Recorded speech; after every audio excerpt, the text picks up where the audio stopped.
Alright, here we are, 2014, the Bowl Expo in Orlando, County Convention Center. And we're here at the 12th Strike booth with Gregg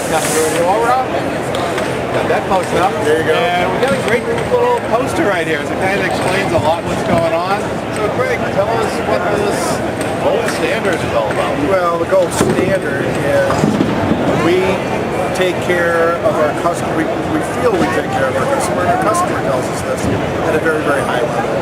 A gold standard, if you will, top. We attempt to give the best service we possibly can. And when you're a small and mighty company like 12 Strike, what gets you by in a lot of ways and makes the difference is the people behind the product. I've taught salespeople for many years, and the one thing I tell them is that sometimes the sale itself is not the most important. It's the service behind the sale. And the gold standard of service is we try to do the best we can in service, which is very, very high. Anybody can sell something, but being able to service afterwards, that's the key. I'm telling you, you could sell something and it would like blow up and go try to sell something again. It's not going to happen.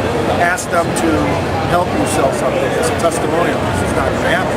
These two gentlemen, this is Michael Blue, who's here in our booth today, and this is the famous bowler, Ray Blue of Budweiser. They were with one of the two big companies for 30 years. They went with 12 Strike.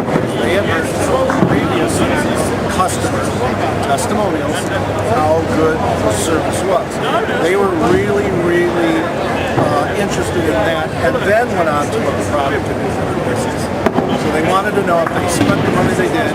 This is for any center an expensive proposition for capital investment. They want to know that a company will be able to take that. Obviously, they speak highly of us. So it really pays off to have a gold standard. That's pretty good justification. If you get someone that your customer is selling your product for you, you got to be doing something right. My hand to the Lord. About an hour ago, Michael actually did a demonstration for a customer. He took over.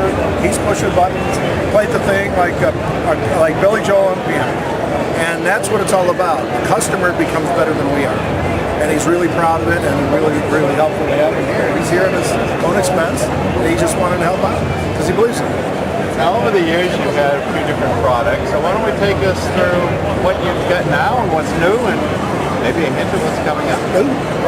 What we have here is, first off, you see the changing lights. We have partnered with a company out of London, England, to bring in LED lights. These are, if you go around the trade show, you will not see lights like these. The proprietor can put these lights in. They will go all white for traditional and regular lighting. They will also go to multicolored like they look. They are smart lights. They can be programmed to go with whatever music is playing. You can also put on a light show and program them to do so.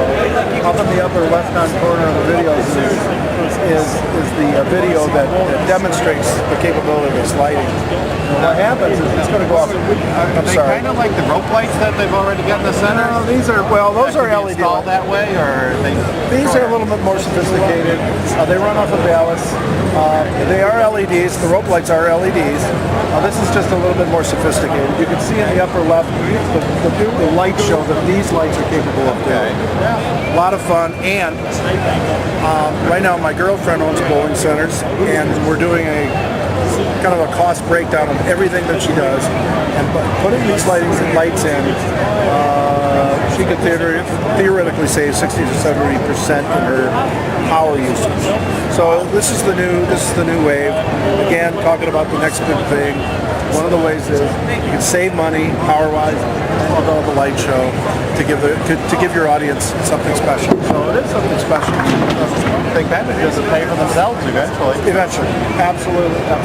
Because they also bring, not only to save you money energy-wise, they're bringing in customers. Kids want to come in, particularly kids, and see show. Also, what we have again this year is the Mini Lane. Mini Lane is this particular one is 34 feet long. It operates on a string machine. We have the lighting, the light single, obviously connected for Got some bid deck lighting, so you can just put bid deck lighting if you want to. Save the light show over the lanes for later signs. Again, all LED. And what I like about Mini Lane is this can be put everywhere. The idea is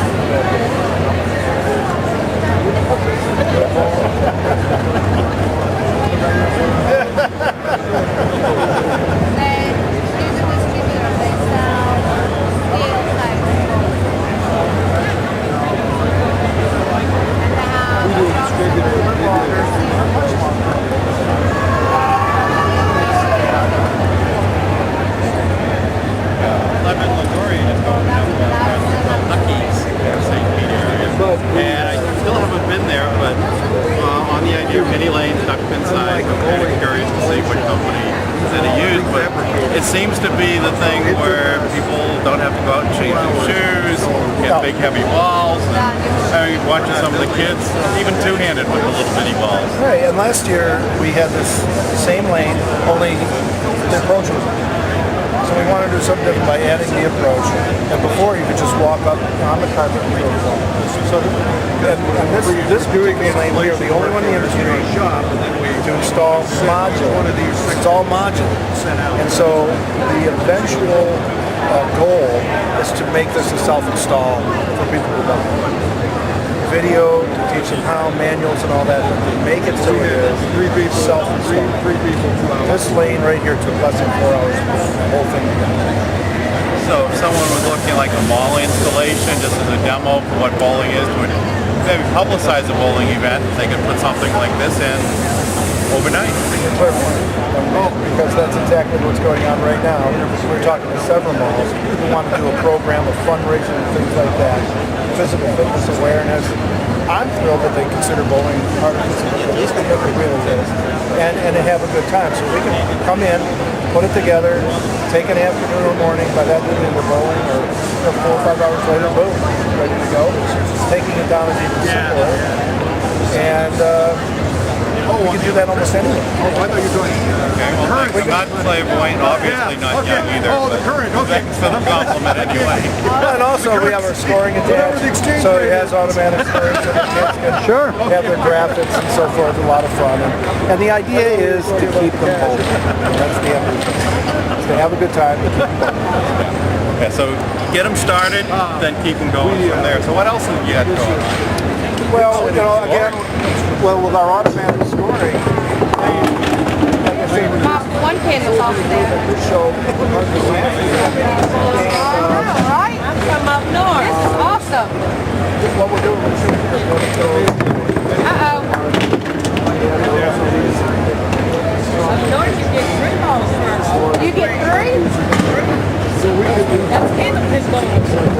Oh, is that what that means with this one? Yeah, candlepin bowling is this bit. Oh, that's it. Yeah,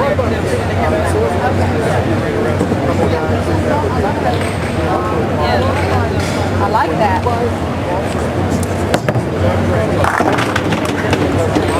Very good. If you carry a 150 average in candlepin bowling, you're a pro. Really? Yeah. the only ones that have to stand. I'm good.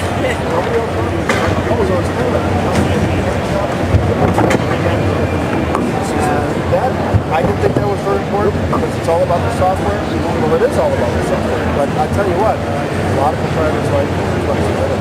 They like the idea they get to touch and talk to Ron. A lot of times you don't get to do that either. And you're able to do a custom job for yourself. Like if you go to all these centers, they're custom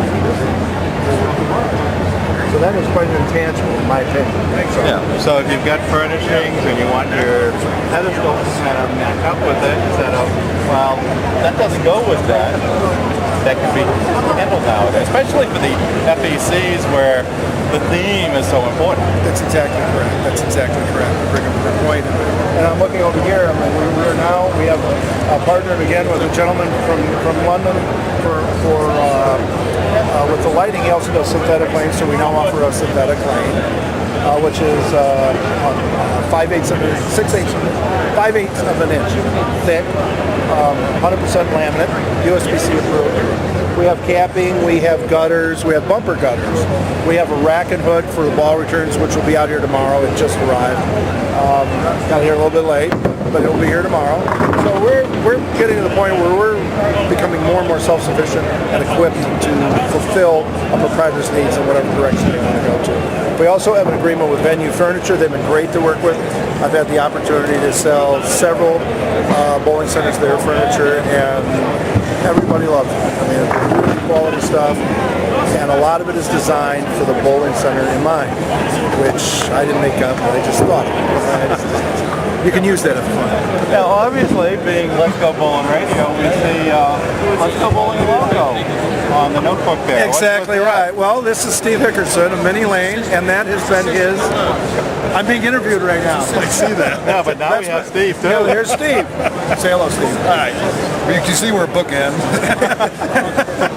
But they notice your slogan, Let's Go Bowling, and that's the name of the radio show. Yes. It's been going that way for, I don't know how many years, a long time. I mean, if you look at on his massive units and things like that, it says Let's Go Bowling, on his emails and his website. So again, he and I started in Brunswick back in '79, and so we have Lane oil in our blood. We just like to take it now in different angles, and that's why I like working with Steve, is because it gives us opportunity to go a lot of places. But it is bowling, so that's the beauty of it. It reminds people, they do this and then they go, oh, let's go. And they go to the local center, FEC or whatever, and then go big bowling. Yeah, you got to get them started somewhere, so you got to attract attention. And when you see flashing lights and all these, hey, I can do that. That's kind of short, sweet. And then once you get them hooked. Well, one thing that's going on, if we grab it real quick, you guys. We have the 12 strikes. Sorry. We got a hole in it. Well, yeah, this is the first mini ball with a hole. So you can hold, it's a little bit bigger than traditional. It's the only one that has it. You can put your thumb in it now and really give it some rev. Make it easier and more fun for the bowler. So he is the first to have this. And again, it's because he knows, because we're on the radio here, I'm not going to tell you his nickname, but he knows a lot about small balls and bowling balls. And so he thought it was a way to make it a little bit more fun for the bowler. So in big It's ball, simple. we got the 2-fingered. Now with the small ball, we got 1 thumb. There you go, 1 thumb. Yep, 1 thumb. But a lot of fun. Again, I'm a poet and I don't know. Here you go. If you want to try it, here you go. But I've got nothing. All right, so we've been here in the booth. So again, Greg and Steve for sharing us with your products today, and for people that looks cool. How do I find out about this, and where can I buy these things? Well, you can go to the 12 Strike website, which is 12strike.com, or Mini Lane, which is infinitybol.com. And you look us up, and we're going to be putting his Mini Lane on our website. We're on his website. Make it real easy for the customer to find us. Okay, sounds good to me. So here we are, closing up here at the 12 Strike booth at the 2014 Bowl Expo in Orlando. So Greg, Steve, thanks a lot. Let's go bowling. Let's go bowling. Absolutely, yeah.